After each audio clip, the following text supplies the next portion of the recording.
کوئی بزرگ تھے، ان سے ان کے چاہنے والوں نے سوال کیا کہ فلاں عابد، اس کے بارے میں لوگ کوئی اچھی بات نہیں کرتے، طعنہ زنی کرتے ہیں، ان پہ بات کرتے ہیں، آپ ان کے بارے میں کیا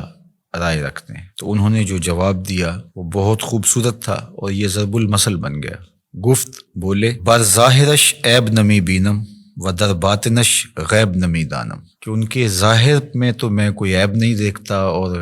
جو ان کا باطن ہے اس کو میں اس لیے نہیں جانتا کہ میں کوئی غیب داں نہیں ہوں کہ میں یہ دعویٰ کروں کہ میں ان کے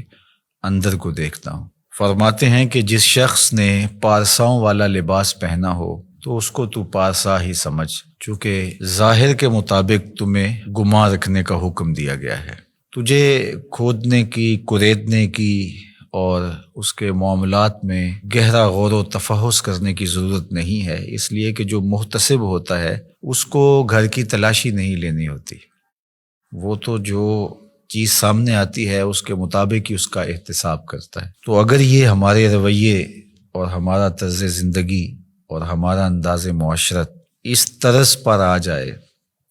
جو ہمارے بزرگوں کا طریق تھا کہ لوگوں کا جو ظاہر ہے اس کے مطابق ہی ہم ان پر کوئی حکم لگائیں، اور ہمیں لوگوں کے اندر اتر کے اور لوگوں کی ٹو میں جا کے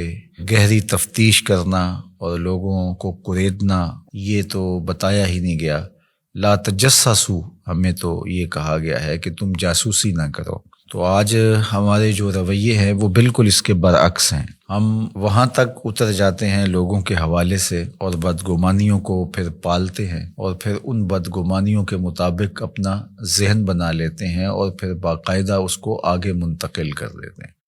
تو بعض اوقات ہمارے غلط اندازے کی وجہ سے کسی شخص کی تصویر معاشرے میں ایسی چلی جاتی ہے جو کہ اس کی حقیقی تصویر نہیں ہوتی۔ اگر وہ برا ہے بھی، اس کی عادات میں اور اس کے رویوں میں، اس کے طرز زندگی میں وہ چیز ہمیں دکھائی نہیں دے رہی، تو اس کا باطن اللہ کے سپرد ہے۔ ہمیں باطن ٹٹولنے کی ضرورت نہیں ہے، ہم تو حکم ظاہر پہ لگائیں گے۔ تو اس لیے شیخ سعدی شیرازی علیہ رحمہ نے، اللہ ان کی قبر پہ کروڑوں رحمتوں کا نزول فرمائے، انہوں نے اس حکایت کے اندر بزرگوں کا خوبصورت کردار بیان کیا ہے کہ تم لوگوں کے ظاہر پہ نظر رکھو، اور جو تمہاری رائے ہے وہ ان کے ظاہر کے مطابق ہی ہونی چاہیے، اور ان کو کرید کر کے اور ان کے معاملات کے اندر بہت آگے جا کر کے ان کو تلاش کرنے کی کوشش نہ کرو۔ ہمارے صوفیہ نے ایک بڑی خوبصورت بات کی ہے، وہ فرماتے ہیں کہ اگر تمہیں عیب دیکھنے کا شوق آ جائے تو اپنے اندر اتر کے دیکھ لو، کیونکہ تم جو دیکھو گے تمہارا اپنا ضمیر اس کی نفی بھی کر سکے گا اور اس کا اثبات بھی کر سکے گا۔ اور اگر تمہیں خوبی دیکھنے کا شوق ہے تو وہ دوسروں کے اندر دیکھو، دوسروں کے اندر خوبیاں دیکھو گے تو ان کے بارے میں تمہارا گمان اچھا ہوگا، جس سے تم اجر پاؤ گے۔ اپنی خوبیاں دیکھنے لگو گے تو تکبر پیدا ہوگا، ریا پیدا ہوگی، اوروں کی خوبیوں سے ان کے بارے میں حسن ظن پیدا ہوگا جو نیکی ہے۔ تو جب خوبیاں دیکھنا چاہو تو پھر اوروں کی خوبیاں دیکھنے کی کوشش کرو،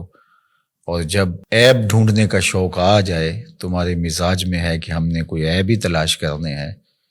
تو پھر اپنے اندر اتر کے اپنی کوتاہیوں کو، اپنے عیوب کو اور اپنے اندر چھپی ہوئی خباثتوں کو تلاش کرو۔ جب ہم اپنے اوپر غور و تفحص کرنے لگ جائیں گے تو بہت ساری ایسی چیزیں ملیں گی کہ عمومی طور پہ ہماری نظر ان عیوب کی طرف نہیں بھی جاتی ہے، لیکن جب غور و فکر کرنے لگ جائیں گے تو بہت ساری چیزیں کھل کے سامنے آ جائیں گی۔ اللہ تعالیٰ جل شانہ ہمیں توفیقات نصیب فرمائے، ہم خیر کی راہوں پہ رہیں۔